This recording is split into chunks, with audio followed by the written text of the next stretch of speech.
Good morning everyone. Welcome to Civil Services Study. ये practice set number 2038 है series UPPSC PCS के लिए चल रही है और इसमें हम 12th क्लास की हिस्ट्री की एनसीईआरटी को कवर कर रहे हैं।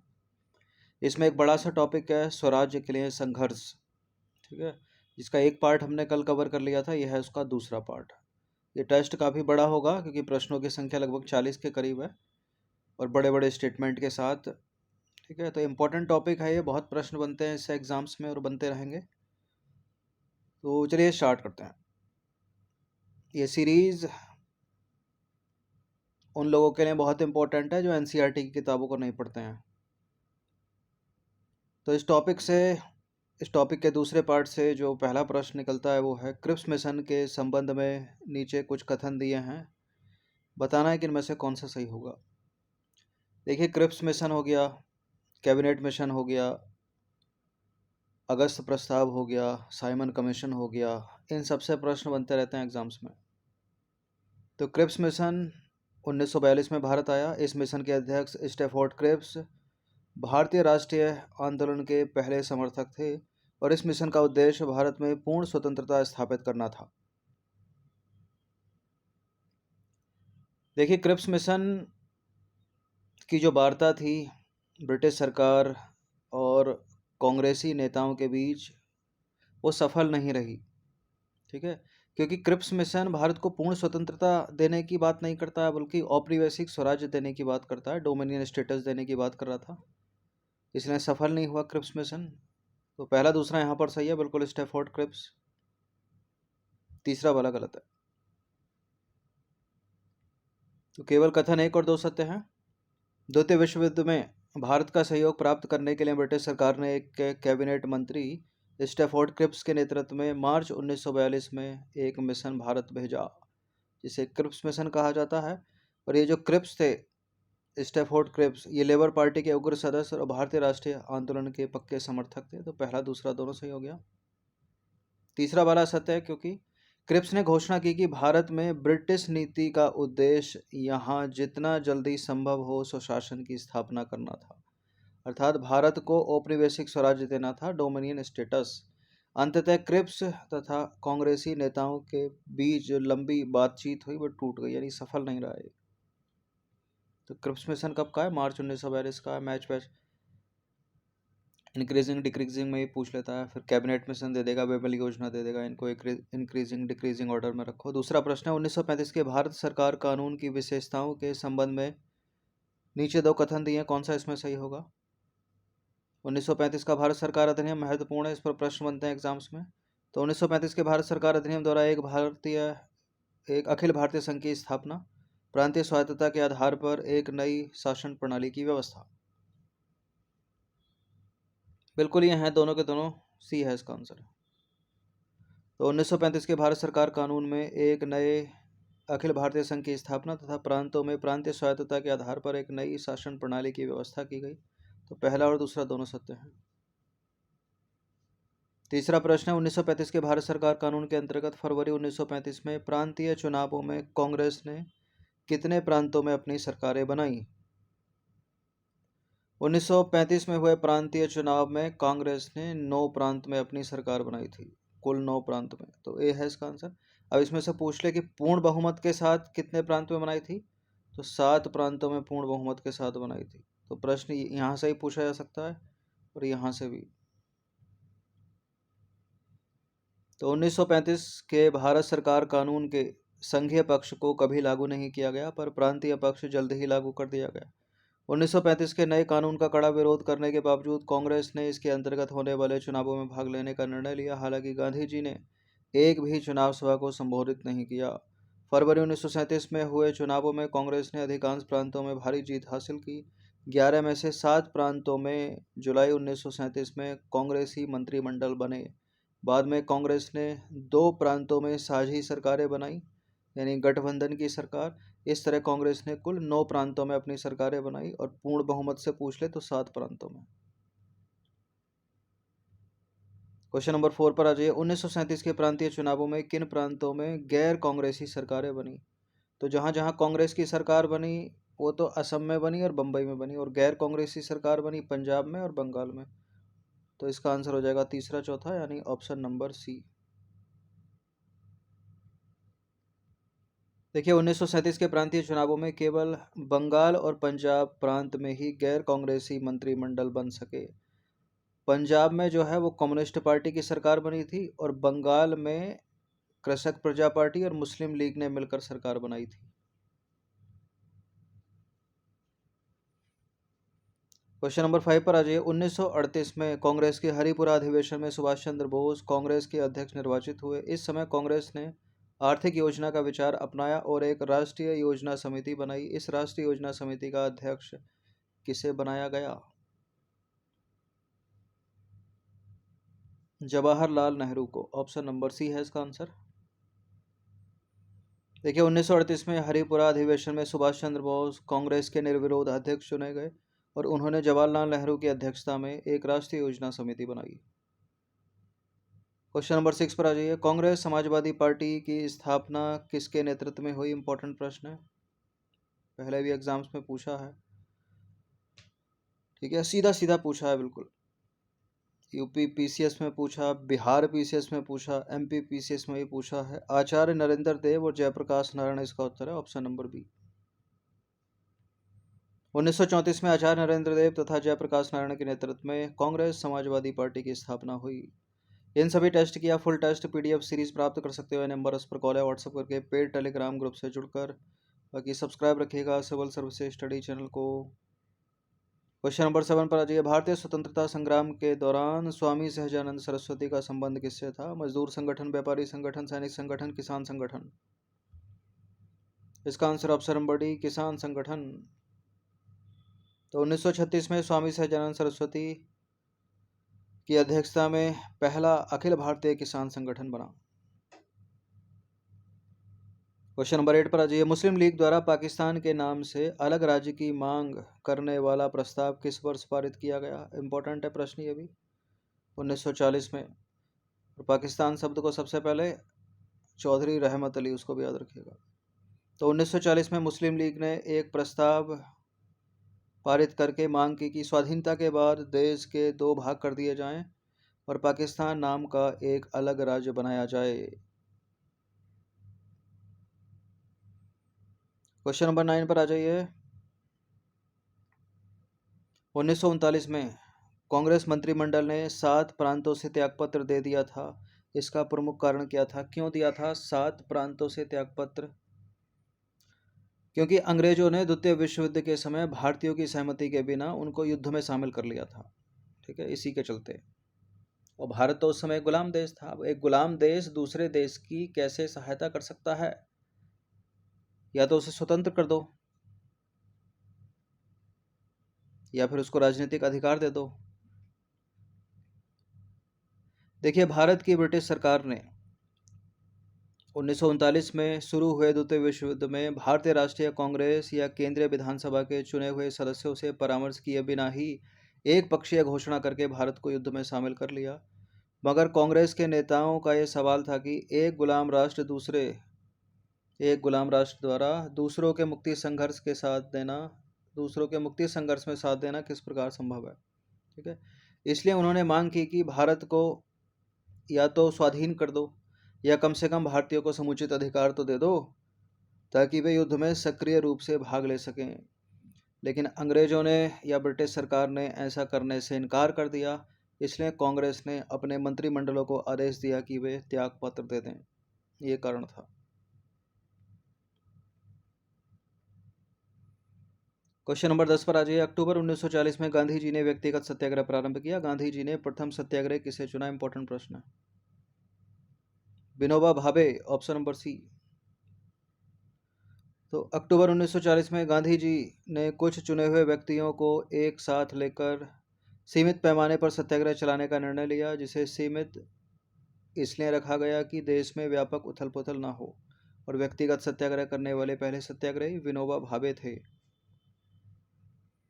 क्वेश्चन नंबर 11 पर आ जाइए। निम्नलिखित घटनाओं को कालानुक्रम व्यवस्थित कीजिए। नीचे दिए गए कूट का प्रयोग करके सही उत्तर का चुनाव कीजिए। नेहरू रिपोर्ट कब की है? गांधी इरविन समझौता कब का? सविनय अवज्ञा आंदोलन कब का? भगत सिंह को फांसी कब? ये इंपॉर्टेंट है, सारे के सारे एग्जैक्ट डेट के साथ। ठीक है, यानी सन के साथ और मंथ के साथ याद रखिएगा। तो भगत सिंह को फांसी तो सभी को पता होगा 23 मार्च 1931। सुखदेव, भगत सिंह और राजगुरु के साथ। सविनय अवज्ञा आंदोलन 1930 का है, और गांधी इरविन समझौता भी 1930 का है। अब जब सन एक साथ हो गई तो मंथ अगर पता होगा तभी ये एलिमिनेट हो पाएगा। और नेहरू रिपोर्ट 1928 की है।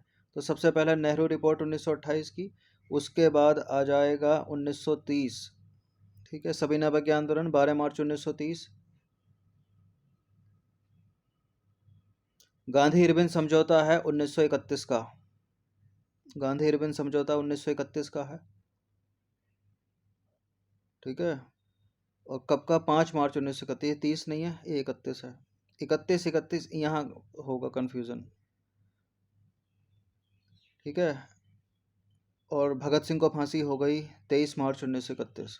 तो ये भी मार्च में है और ये भी मार्च में है। ये 5 मार्च 1931, ये 23 मार्च 1931। तो सबसे पहला आएगा नेहरू रिपोर्ट, उसके बाद आएगा 1930 का सविनय अवज्ञा आंदोलन, उसके बाद 5 मार्च 1931 का गांधी इरविन समझौता, पर 23 मार्च 1931 को भगत सिंह को फांसी।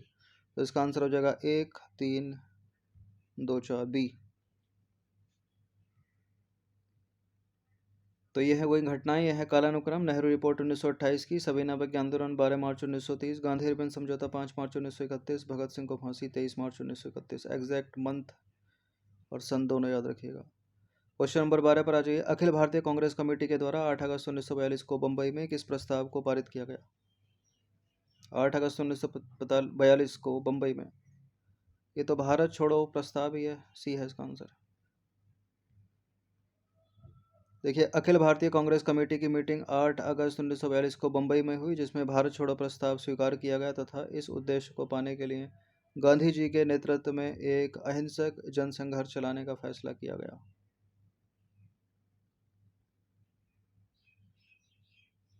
क्वेश्चन नंबर 13 पर आ जाइए। भारत छोड़ो आंदोलन के संबंध में नीचे दिए गए कथनों पर विचार कीजिए। यह आंदोलन स्वतः स्फूर्त था, यह एक हिंसक आंदोलन था, उच्च वर्ग के लोग तथा नौकरशाही ने बढ़ चढ़कर इस आंदोलन में भाग लिया। कौन सा सही है?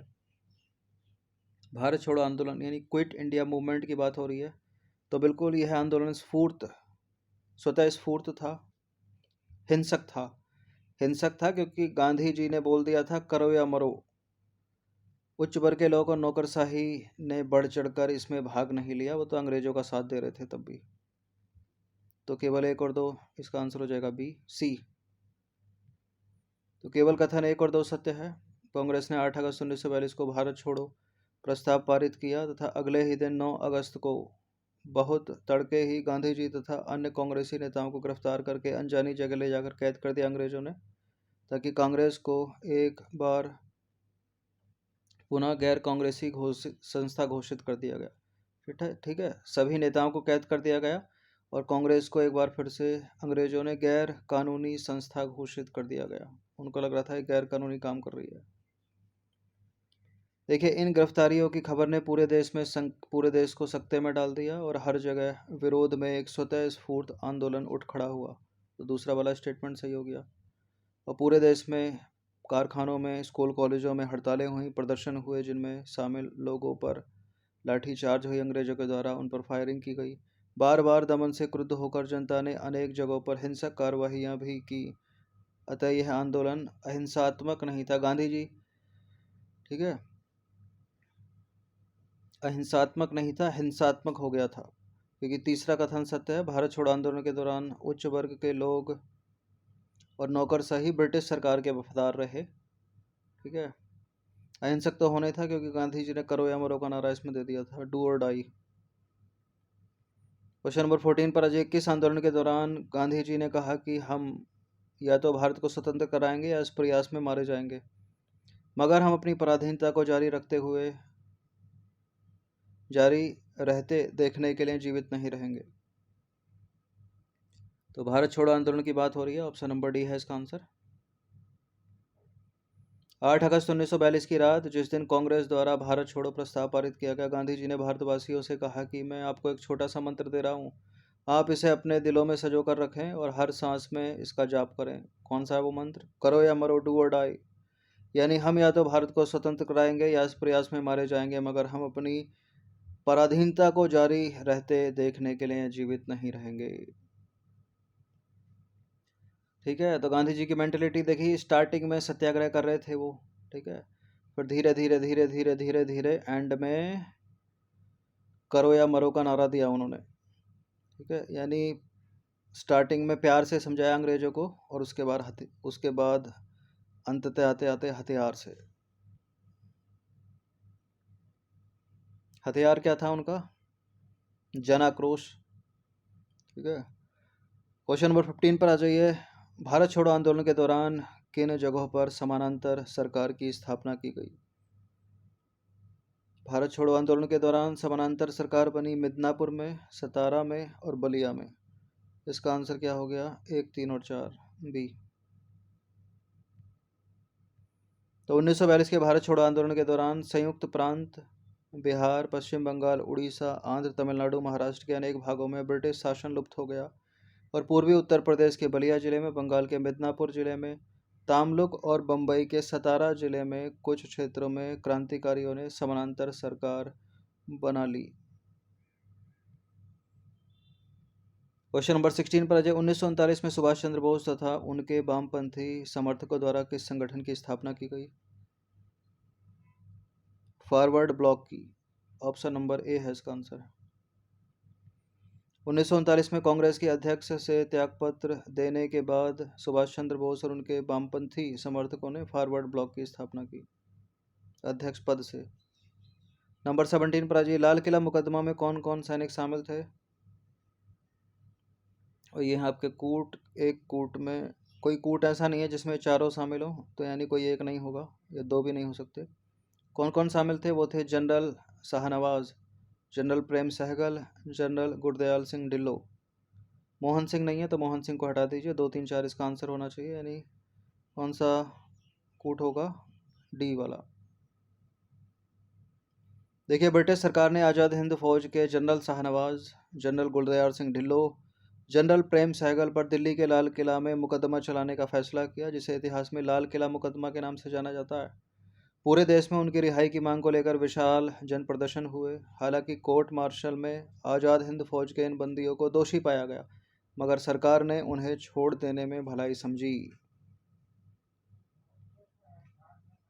क्वेश्चन नंबर 18 पर अजय, नीचे दी गई ऐतिहासिक घटनाओं को कालानुक्रम के अनुसार व्यवस्थित करें। नीचे दिए गए कूट का प्रयोग करके सही उत्तर क्वेश्चन आप कीजिए। लाल किला मुकदमा, क्रिप्स मिशन कब का, नौसेना विद्रोह कब का, भारत छोड़ो आंदोलन कब का? ये तो 1942 का है, अगस्त 1942, और क्रिप्स मिशन भी 1942, ये मार्च 1942। तो सबसे पहले तो 8 अगस्त 1942, उसके बाद मार्च 1942, हाँ सॉरी, सबसे पहले मार्च आएगा मंथ में। ठीक है, मार्च 1942, उसके बाद अगस्त 1942, 1, 2, उसके बाद आ जाएगा लाल किला मुकदमा 1945, और फिर चौथा आ जाएगा नौसेना विद्रोह 1946। तो 1, 2, 3, 4, सॉरी 2, 2, 1, 4, 3, 2, 1, 4, 3, यानी ऑप्शन नंबर बी है इसका आंसर। तो क्रिप्स मिशन हो गया मार्च 1942 का, भारत छोड़ो आंदोलन अगस्त 1942, लाल किला मुकदमा नवंबर 1945, नौसेना विद्रोह 1946, फरवरी 1946। कैबिनेट मिशन 1946 के संबंध में नीचे कुछ कथन दिए हैं, यहाँ पर कौन सा इसमें सही होगा?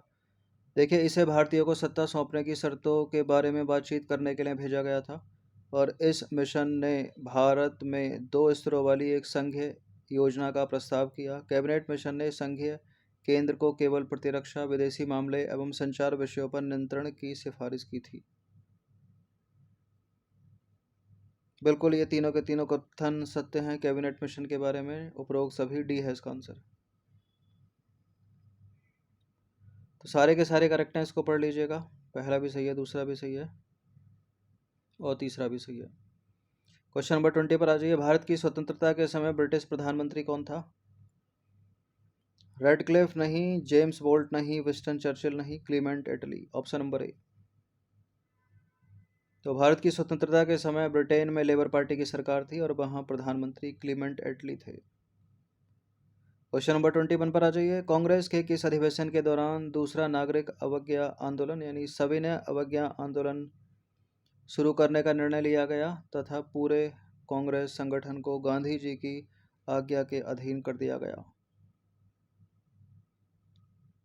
इसका उत्तर है लाहौर अधिवेशन, ऑप्शन नंबर डी। इम्पोर्टेंट है 1929 का लाहौर अधिवेशन। 1929 के लाहौर अधिवेशन में कांग्रेस ने एक नागरिक अवज्ञा आंदोलन छेड़ने की घोषणा की, लेकिन कांग्रेस ने संघर्ष का कोई कार्यक्रम तैयार नहीं किया और यह काम महात्मा गांधी पर छोड़ दिया गया और पूरे कांग्रेस संगठन को उनकी आज्ञा के अधीन कर दिया गया। गांधी जी के नेतृत्व में राष्ट्रीय आंदोलन एक बार फिर ब्रिटिश सरकार से मुकाबला करने को खड़ा हुआ। क्वेश्चन नंबर 22 पर आ जाइए। भारत में कम्युनिस्ट पार्टी की स्थापना किस वर्ष हुई? 1920 में या 1925 में या 1930 में? इसका आंसर ऑप्शन नंबर सी 1925, 1925। देखिए, भारत में 1925 में कम्युनिस्ट पार्टी की स्थापना हुई। इसके अलावा देश के अनेक भागों में मजदूर किसान पार्टियां बनी। इन पार्टियों और समूहों ने मार्क्सवादी और कम्युनिस्ट विचारों का प्रचार किया। क्वेश्चन नंबर 23 पर आ जाइए। राम प्रसाद बिस्मिल और अशफाक उल्लाह खां को फांसी किस षड्यंत्र केस के तहत दी गई? दिल्ली षड्यंत्र केस, अंग्रेज कैप्टन सैंडर्स की हत्या के केस में, काकोरी षड्यंत्र केस में, या सेंट्रल लेजिस्लेटिव असेंबली में बम फेंकने में?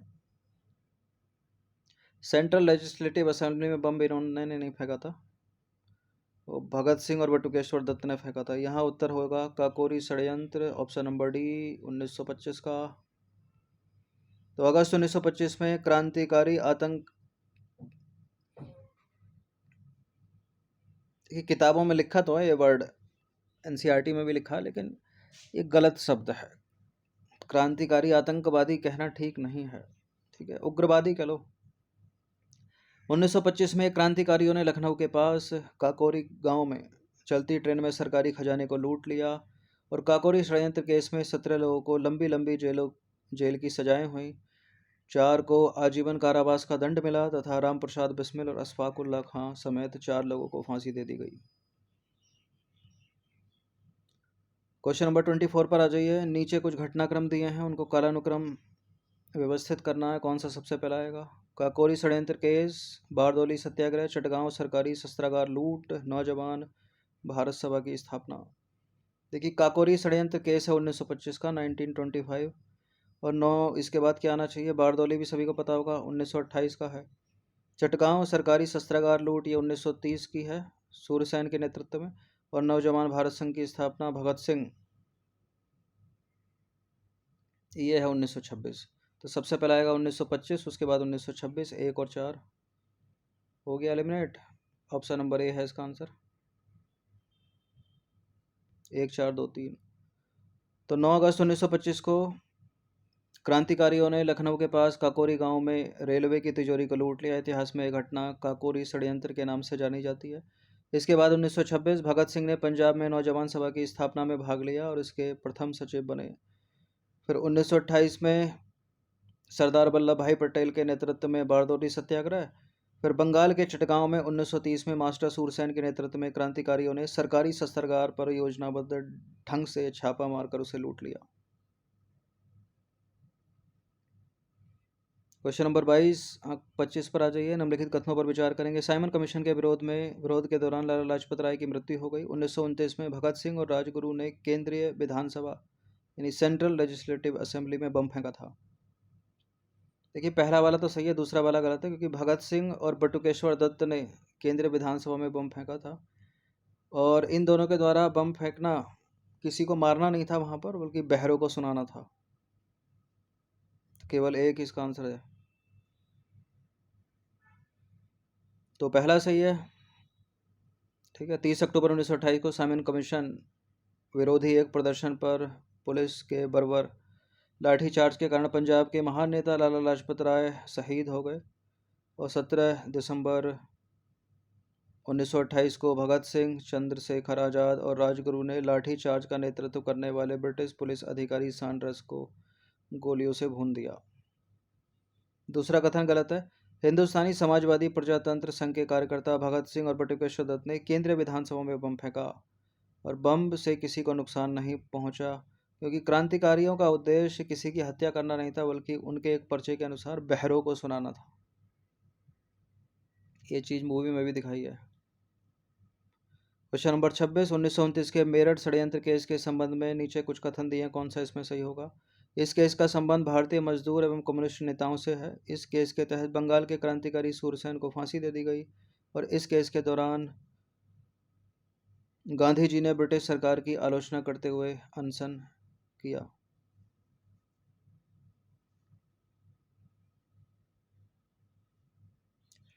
देखिए, मेरठ षड्यंत्र केस के तहत थोड़ी, उनको तो चटगांव, बंगाल के चटगांव शस्त्रागार लूट की थी ना सूरसेन ने। मेरठ षड्यंत्र केस के तहत थोड़ी, गलत है दूसरा वाला स्टेटमेंट। पहला वाला सही है, भारतीय मजदूर और कम्युनिस्ट नेताओं से। और इस केस के दौरान गांधी जी ने ब्रिटिश सरकार की आलोचना करते हुए अनशन नहीं किया। केवल पहला ही यहाँ पर सत्य है। तो कथन एक सत्य है। 20वीं शताब्दी के दूसरे और तीसरे दशक के दौरान उभरते मजदूर और कम्युनिस्ट आंदोलनों को ब्रिटिश सरकार ने बड़ी निर्ममता से कुचलने का प्रयास किया। मार्च 1929 से 1931 प्रमुख मजदूर और कम्युनिस्ट नेताओं को गिरफ्तार कर लिया गया और इसमें 3 अंग्रेज भी थे। फिर इन इन 4 वर्षों तक मुकदमा चलाया, जिसे मेरठ षड्यंत्र का मुकदमा कहा जाता है। मार्च 1931 में 31 प्रमुख मजदूर और कम्युनिस्ट नेताओं को गिरफ्तार कर लिया गया। ठीक है, इनमें 3 अंग्रेज भी थे। इन पर 4 वर्षों तक मुकदमा चलाया गया, जिसे मेरठ षड्यंत्र मुकदमा कहा गया। क्वेश्चन नंबर 27 पर आ जाइए। 1927 में साइमन कमीशन के गठन का प्रमुख उद्देश्य क्या था? क्यों गठित किया गया साइमन कमीशन? संवैधानिक सुधारों के प्रश्न पर विचार करना। ऑप्शन नंबर बी है इसका आंसर। देखिए, नवंबर 1927 में ब्रिटिश सरकार ने इंडियन स्टैट्यूटरी कमीशन का गठन किया, जिसे आमतौर पर इसके अध्यक्ष साइमन के नाम पर साइमन कमीशन कहा जाता है। इसका उद्देश्य 1919 के आगे संवैधानिक सुधारों के प्रश्न पर विचार करना था, लेकिन ये कमीशन जैसे ही भारत पहुंचा, भारतीयों ने इसका विरोध किया। लगभग सभी ने, संस्थाएं जितनी जो भारत में चल रही थी, जैसे कि मुस्लिम लीग हो गई, हिंदू महासभा हो गई, कांग्रेस हो गई, सब ने इसका विरोध किया था, क्योंकि इसमें एक भी सरह से भारतीय नहीं था, सारे के सारे अंग्रेज थे। और जिसमें सारे के सारे अंग्रेज होंगे तो वो क्या सोचेंगे भारत के बारे में, जिस संस्था में। अगला प्रश्न साइमन कमीशन के संबंध में ही है। इस कमीशन के सभी सदस्य अंग्रेज थे। कांग्रेस ने इस कमीशन का बहिष्कार किया। साइमन कमीशन के सहयोग के लिए बनाई गई कमेटी में डॉक्टर भीमराव अम्बेडकर एक सदस्य के रूप में शामिल थे। कौन सा सही है? बिल्कुल, साइमन कमीशन में सभी सदस्य अंग्रेज थे, इसी के चलते भारतीयों ने इसका विरोध किया। और साइमन कमीशन के सहयोग के लिए बनाई गई कमेटी में भीमराव अम्बेडकर एक सदस्य के रूप में शामिल थे। तीसरा वाला भी सही है। 1 2 3 डी है इसका आंसर। तो उपरोक्त सारे के सारे कथन यहाँ पर सत्य हो गए हैं। ठीक है, इसको एक फ्रेम में ले लेते हैं।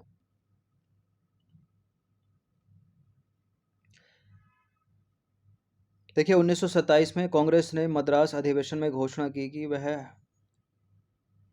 हर कदम पर और हर रूप से इस कमीशन का बहिष्कार का निर्णय करती है। इस कमीशन, कौन सा commission? Simon commission. Muslim League ने भी इसका बहिष्कार किया, हिंदू महासभा ने भी इसका बहिष्कार किया। साइमन कमीशन के साथ सहयोग के लिए बनाई गई कमेटी में डॉक्टर भीमराव अम्बेडकर भी एक सदस्य के रूप में शामिल थे। इसको ये पढ़ते हैं। साइमन कमीशन के सभी सदस्य अंग्रेज थे। सभी वर्गों के भारतीयों ने इस घोषणा का विरोध किया। भारतीयों को सबसे अधिक इस बात का क्रोध था कि कमीशन में एक भी भारतीयों को शामिल नहीं किया गया, एक भी भारतीय को शामिल नहीं किया गया, और इसके पीछे यह धारणा काम कर रही थी कि स्वशासन के लिए भारतीयों की योग्यता अयोग्यता का फैसला विदेशी करेंगे। 29वां प्रश्न है, किन संगठनों के द्वारा 1928 में पेश नेहरू रिपोर्ट का विरोध किया गया? 1928 की नेहरू रिपोर्ट का विरोध किया हिंदू महासभा ने, मुस्लिम लीग ने और सिख लीग ने। कम्युनिस्ट पार्टी ने नहीं। तो 1 2 3 इसका आंसर हो जाएगा ऑप्शन नंबर सी। देखिए, सभी महत्वपूर्ण भारतीय नेताओं और दलों ने परस्पर एकजुट होकर तथा संवैधानिक सुधारों की एक वैकल्पिक योजना बनाकर साइमन कमीशन की चुनौती का जवाब देने का प्रयास किया। इसका परिणाम नेहरू रिपोर्ट के रूप में सामने आया। इसे अगस्त 1928 में अंतिम रूप दिया गया। दुर्भाग्य से कलकत्ता में 1928 में आयोजित सर्वदलीय सम्मेलन नेहरू रिपोर्ट को स्वीकार ना कर सका। मुस्लिम लीग ने, हिंदू महासभा ने और सिख लीग जैसे सांप्रदायिक रुझान वाले संगठन के नेताओं ने इसका विरोध किया। इंपॉर्टेंट है, याद रखिएगा। मुस्लिम लीग, हिंदू महासभा और सिख लीग विरोध कर रही है नेहरू रिपोर्ट का। क्वेश्चन नंबर 30 पर आ जाइए। 1929 के कांग्रेस के लाहौर अधिवेशन के संबंध में प्रश्न इंपॉर्टेंट है। 1929 का लाहौर अधिवेशन, बहुत प्रश्न बने एग्जाम में इससे। इस अधिवेशन की अध्यक्षता पर प्रश्न बना और इसमें पूर्ण स्वराज्य का नारा दिया गया था, नहीं, इस पर प्रश्न बना। लाहौर अधिवेशन के दौरान 26 जनवरी 1930 को पहला स्वाधीनता दिवस घोषित किया गया। कौन सा सही है इसमें? 1929 के लाहौर अधिवेशन की अध्यक्षता की थी जवाहरलाल नेहरू ने, न कि मोतीलाल नेहरू ने। इस अधिवेशन के दौरान पूर्ण स्वराज्य को कांग्रेस का उद्देश्य घोषित किया गया, ठीक है। और 26 जनवरी 1930 को पहला स्वाधीनता दिवस घोषित किया गया इसके द्वारा। तो दूसरा तीसरा सही है, पहला वाला जहाँ जहाँ पर पहले से एलिमिनेट हो जाता, वैसे तो ये बी है इसका आंसर। तो कथन एक असत्य है। 1929 के ऐतिहासिक लाहौर अधिवेशन में जवाहरलाल नेहरू को कांग्रेस का अध्यक्ष बनाया गया। दूसरा कथन सत्य है। लाहौर अधिवेशन में पारित एक प्रस्ताव में पूर्ण स्वराज्य को कांग्रेस का प्रस्ताव घोषित किया गया, उद्देश्य घोषित किया गया। तीसरा वाला सत्य है। इस अधिवेशन के दौरान 26 जनवरी 1930 को पहला स्वाधीनता दिवस घोषित किया गया। उसके बाद यह दिवस हर साल मनाया जाने लगा, ठीक है। जब लोग शपथ लेते थे कि ब्रिटिश शासन की अधीनता अब और आगे स्वीकार करना मानवता और ईश्वर के प्रति अपराध होगा। 31वां प्रश्न है, कम्युनिस्ट इंटरनेशनल के नेतृत्व वर्ग में चुने जाने वाले पहले भारतीय कौन थे? भगत सिंह, सुभाष चंद्र बोस, मैडम भीकाजी कामा, मानवेंद्र नाथ राय। क्या है इसका आंसर? इसका answer option number A Manvendra Nath Roy. तो मानवेंद्र नाथ राय कम्युनिस्ट इंटरनेशनल के नेतृत्व में चुने जाने वाले पहले भारतीय थे। क्वेश्चन नंबर 32 पर आ जाइए। भारतीय इतिहास में 12 मार्च 1930 की तिथि जानी जाती है, किसने जानी जाती है? महात्मा गांधी द्वारा दांडी मार्च शुरू करने हेतु। ऑप्शन नंबर डी है इसका आंसर। देखिए, दूसरा नागरिक अवज्ञा आंदोलन अर्थात सविनय अवज्ञा आंदोलन 12 मार्च 1930 को गांधी जी के प्रसिद्ध दांडी मार्च के साथ आरंभ हुआ। क्वेश्चन नंबर 33 पर आ जाइए। नीचे दिए गए कथनों पर विचार करेंगे। पहला कथन है, यहाँ पर गांधी जी ने दांडी मार्च की शुरुआत वर्धा आश्रम से की थी। 6 अप्रैल 1930 को गांधी जी ने गुजरात के तट पर पहुंचकर नमक कानून का उल्लंघन किया। कौन सा असत्य है? इनकरेक्ट स्टेटमेंट ढूंढना यहाँ पर। देखिए, गांधी जी ने दांडी मार्च की शुरुआत साबरमती आश्रम से की थी, ना कि वर्धा आश्रम से। गलत है पहला स्टेटमेंट। 6 अप्रैल 1930 है या कोई और डेट है? 6 अप्रैल 1930 को ही। अब असत्य अपने को ढूंढना है, तो पहला असत्य है। तो पहला कथन गलत है, क्योंकि 12 मार्च 1930 को महात्मा गांधी ने अपने 78 चुने हुए अनुयायियों के साथ साबरमती आश्रम से अपना ऐतिहासिक दांडी मार्च प्रारंभ किया, ना कि वर्धा आश्रम से। दूसरा वाला सही है। गांधी जी ने 5 अप्रैल 1930 को लगभग 375 किलोमीटर लंबी पद यात्रा के बाद गुजरात के समुद्र पर स्थित दांडी गांव पहुंचे वो। और गांधी जी ने 6 अप्रैल 1930 को समुद्र तट से मुट्ठी भर नमक उठाया और नमक कानून तोड़ा। इसके बाद आंदोलन तेजी से फैला और पूरे देश में नमक कानून तोड़े गए।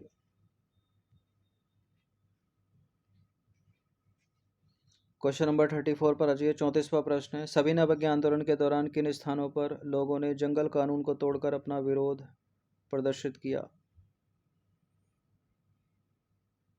कर्नाटक में, मध्य भारत में और महाराष्ट्र में। 1, 2, 4 इसका आंसर है डी। तो सविनय अवज्ञा आंदोलन के दौरान महाराष्ट्र, कर्नाटक और मध्य भारत में लोगों ने जंगल कानून तोड़कर अपना विरोध प्रदर्शित किया। 35वां प्रश्न है, सविनय अवज्ञा आंदोलन के संबंध में नीचे कुछ कथन दिए हैं, 3 बताना है कि इनमें से कौन सा सही होगा। इस आंदोलन के दौरान पूर्वी भारत की जनता ने चौकीदारी कर अदा करने से मना कर दिया। इस आंदोलन में महिलाओं की बड़े पैमाने पर सक्रिय सहभागिता रही। इस आंदोलन के दौरान रानी गेडिनलियू ने पूर्वोत्तर भारत में ब्रिटिश विरोध की कमान संभाली। 1930 का सविनय अवज्ञा आंदोलन के बारे में ये तीनों के तीनों कथन जो हैं वो सत्य हैं। इसका आंसर है डी। तो सविनय अवज्ञा आंदोलन के दौरान पूर्वी भारत में ग्रामीण जनता ने चौकीदारी कर अदा करने से इनकार कर दिया। देश में हर जगह जनता हड़तालों, प्रदर्शनों और विदेशी वस्त्रों के बहिष्कार में भाग लेने लगी और कर अदा करने से इनकार करने लगी। सविनय अवज्ञा आंदोलन की एक प्रमुख विशेषता थी स्त्रियों की भागीदारी। तो दूसरा वाला स्टेटमेंट सही है। हजारों स्त्रियां घर से बाहर निकली और सत्याग्रह में भाग लिया। उन्होंने विदेशी वस्त्र या शराब बेचने वाली दुकानों पर धरना दिया, ठीक है, उसमें सक्रिय भूमिका निभाई। और इसी तरह आंदोलन की गूंज देश के एकदम पूर्वी कोने में सुनाई पड़ी। इसमें मणिपुरी जनता की बहादुरी से भरपूर भागीदारी रही। नागालैंड की रानी गेडिनलियू ने पूर्वोत्तर भारत में इस जन आंदोलन की कमाल संभाली। क्वेश्चन नंबर 36 पर आ जाइए। खुदाई खिदमतगार संगठन के संबंध में 3 कथन है यहाँ पर, कौन सा इसमें गलत होगा? इस संगठन के नेतृत्वकर्ता खान अब्दुल गफ्फार खान थे। ये पहली लाइन इंपॉर्टेंट है। यह संगठन भारत के उत्तर पश्चिमी क्षेत्र के अशरफों के द्वारा बनाया गया था। इस संगठन के लोग हिंसक प्रदर्शनों एवं कार्यवाहियों के द्वारा स्वाधीनता आंदोलन में सम्मिलित थे। देखिए, खुदाई खिदमतगार, इनको लाल कुर्ती वाला भी कहते हैं, ठीक है, यानी ईश्वर के सेवक। और खान अब्दुल गफ्फार खान के नेतृत्व में, पहला ठीक है, दूसरा वाला गलत है, ठीक है। अशरफ नहीं थे ये पठान थे। और इस संगठन के लोग अहिंसक थे, ईश्वर के सेवक, यानी अहिंसा में रहते हुए इन्होंने काम किया। तो असत्य हो गया दूसरा और तीसरा, पहला वाला सत्य है। केवल पहला कथन सत्य है, दूसरा और तीसरा असत्य है। देखिए, सविनय अवज्ञा आंदोलन बढ़कर भारत के एकदम उत्तर पश्चिमी छोर तक पहुंच गया तथा बहादुर और शेरदिल पठानों में जोश भर दिया। सीमांत गांधी के नाम से प्रख्यात खान अब्दुल गफ्फार खान के नेतृत्व में पठानों ने, ना कि अशरफों ने, ठीक है, पठानों ने खुदाई खिदमतगार यानी ईश्वर के सेवक नामक संगठन बनाया, जो जनता के बीच लाल कुर्ती वाले कहलाते थे। ये लोग अहिंसा के द्वारा स्वाधीनता संघर्ष को समर्पित थे, ना कि हिंसक। ये चीज याद रखिएगा। Question number 37। 1930 में ब्रिटिश सरकार द्वारा लंदन में भारतीय नेताओं और सरकारी प्रवक्ताओं का पहला गोलमेज सम्मेलन किस उद्देश्य हेतु आयोजित किया गया था? सविनय अवज्ञा आंदोलन को समाप्त करने हेतु, साइमन कमीशन की रिपोर्ट पर विचार करने हेतु, राजनीतिक व सामाजिक सुधार के लिए कानून बनाने हेतु, या भारत में बढ़ रही क्रांतिकारी आतंकवादी गतिविधियों को रोकने हेतु? बताइए क्या है इसका आंसर। इसका आंसर ऑप्शन नंबर सी। 1930 में ब्रिटिश सरकार ने लंदन में भारतीय नेताओं और सरकारी प्रवक्ताओं का पहला गोलमेज सम्मेलन आयोजित किया। इसका उद्देश्य साइमन कमीशन की रिपोर्ट पर विचार करना था। चलिए क्वेश्चन नंबर 38 पर आ जाइए। गांधी इरविन समझौता इंपॉर्टेंट है, 5 मार्च 1931 का। इसके संबंध में 3 कथन यहाँ पर, कौन सा सही है? ब्रिटिश सरकार सविनय अवज्ञा आंदोलन के दौरान गिरफ्तार सभी कैदियों को रिहा करने को सहमत हो गई। सभी कैदियों को लोगों को नमक बनाने का अधिकार दिया गया। इस समझौते के तहत कांग्रेस ने सविनय अवज्ञा आंदोलन रोक दिया। देखिए, लॉर्ड इरविन और गांधी के बीच जो है ये हुआ था गांधी इरविन पैक्ट। इसमें कुछ बातें हुई थी। अंग्रेज बोल रहे थे कि आप सविनय अवज्ञा आंदोलन को रोकेंगे। गांधी जी मान गए, ठीक है, रोकेंगे। गांधी जी बोल रहे नमक बनाने का अधिकार दो हमको, अंग्रेज मान गए, ठीक है। लेकिन अंग्रेज बोले कि केवल उन कैदियों को रिहा किया जाएगा जो अहिंसक थे, ठीक है, जो हिंसक थे उनको नहीं। तो सभी कैदियों को रिहा करने पर अंग्रेज तैयार हो गए, ये गलत है। केवल दूसरा और तीसरा सही है, तो बी है इसका आंसर।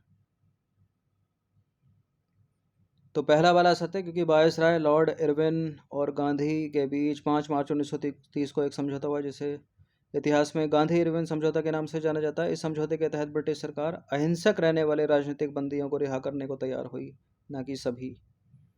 दूसरा और तीसरा सत्य है। इस समझौते के तहत उपयोग के लिए नमक बनाने का अधिकार तथा विदेशी वस्त्रों और शराब की दुकानों पर धरना देने का अधिकार भी मान लिया गया। इस समझौते के तहत कांग्रेस ने सविनय अवज्ञा आंदोलन रोक दिया। 39वां प्रश्न है, कांग्रेस ने किस गोलमेज सम्मेलन में भाग लिया? तो दूसरे गोलमेज सम्मेलन में भाग लिया, ये है इसका आंसर। 3 गोलमेज सम्मेलन हुए, दूसरे में भाग लिया, गांधी जी गए थे। तो गांधी इरविन समझौते के पश्चात कांग्रेस ने द्वितीय गोलमेज सम्मेलन में भाग लिया था और कांग्रेस की ओर से गांधी जी दूसरे गोलमेज सम्मेलन में भाग लेने गए थे। लंदन यानी इंग्लैंड। तो 12th क्लास की एनसीईआरटी का ये जो टॉपिक है इसका सेकंड पार्ट कंप्लीट हो गया है। ठीक है, और ये इम्पोर्टेंट है, सारे के सारे प्रश्न कम से कम उसमें 24-25 प्रश्न पहले में थे और ये 39 प्रश्न इसमें हैं, और एक एक स्टेटमेंट में, एक एक प्रश्न में कई कई स्टेटमेंट है। तो इम्पोर्टेंट है ये सीरीज़, इसकी प्रैक्टिस करते रहिए हर दिन। धन्यवाद।